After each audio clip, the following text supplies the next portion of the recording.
I'm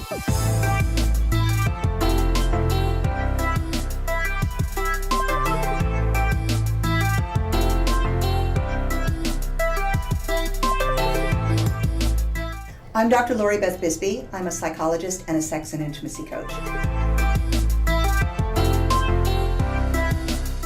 I work with individuals, couples, and polyamorous groups to help them create the relationships and the intimate relationships and situations that they desire, to help fix broken relationships, and really to bring the joy and the sex and the love back into their lives. I'm somewhat different from other people in my field because I am a qualified psychologist and a sex and intimacy coach, so I have that kind of crossover. And sometimes I think that means that we end up doing some deeper issues than I might if I was just trained in coaching. Also, I think because I'm polyamory friendly and I'm kink knowledgeable, I work with just about anyone, so I get a lot of people who come to see me who are exploring, as well as people from those communities, or who want to change their lives, and a lot of polyamorous, monogamous mixed couples, which is always interesting. People trying to make two different relationship styles work in one relationship. So Jane and John came in to see me, and they hadn't had sex in 4 years. They stopped having sex while they were trying to get pregnant in between. They had IVF, and so in between the IVF cycles, things got really hectic and intense. And they'd spent, I think it was 5 or 6 years prior to that, trying to get pregnant. And so sex had become all about procreation, and really had lost all the joy and all the connection and all the fun that was involved. And then all the medical procedures made it even worse. And it had just faded away. And both of them were quite angry and quite upset about it. IVF hadn't worked. She'd suffered a couple of miscarriages, and so they still didn't even have the baby out of all of this. So they came to see me in the midst of this because they were talking divorce. We worked together for 8 months to kind of first deal with the trauma that they experienced, and then to slowly get them connecting with each other.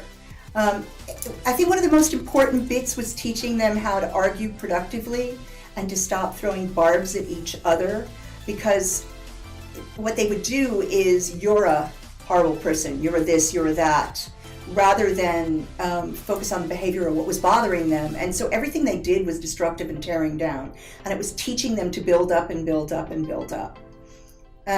I think the biggest secret that they had was that they hadn't actually been having penetrative sex.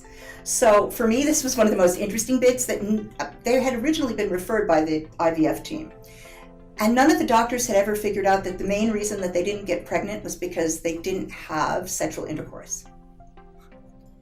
And the reason they didn't have sexual intercourse was because this man had never had an orgasm outside of masturbation. So nobody knew.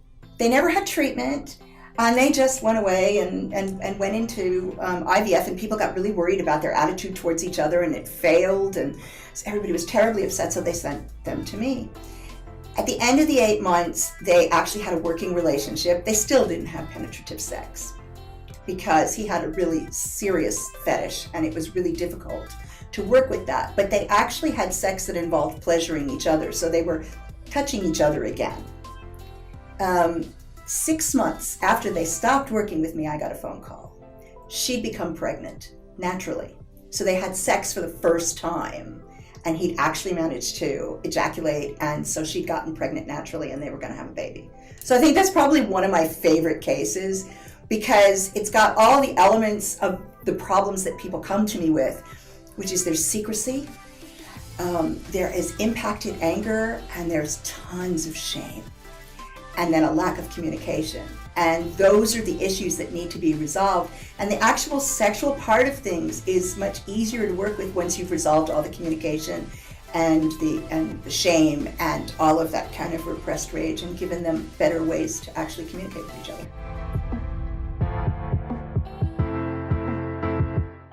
My mission is to take sex and conversation about sex from the shadows and bring it into the light. The world needs to know about me because the world needs the joy that I want to teach people to bring back into their lives. That's what I do with people. What's so important is to bring more joy and love and connection into this world. We have so much pain and so much division and so much time spent on the negatives. And this is free and easy to be able to have good sex, whether you have a partner or not. Simple, and creates energy and joy and lifts you up. And then your attitude towards everything else that you do is better. And this message for me is at the core, it's about being a full, authentic human being and actually authentically showing up everywhere, including in your relationships, which is the place where people tend to fall down on authenticity.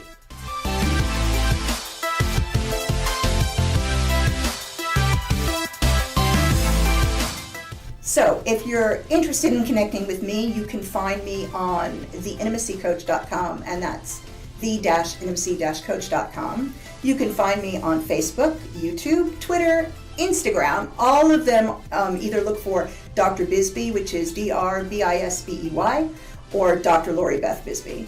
And I have two podcasts.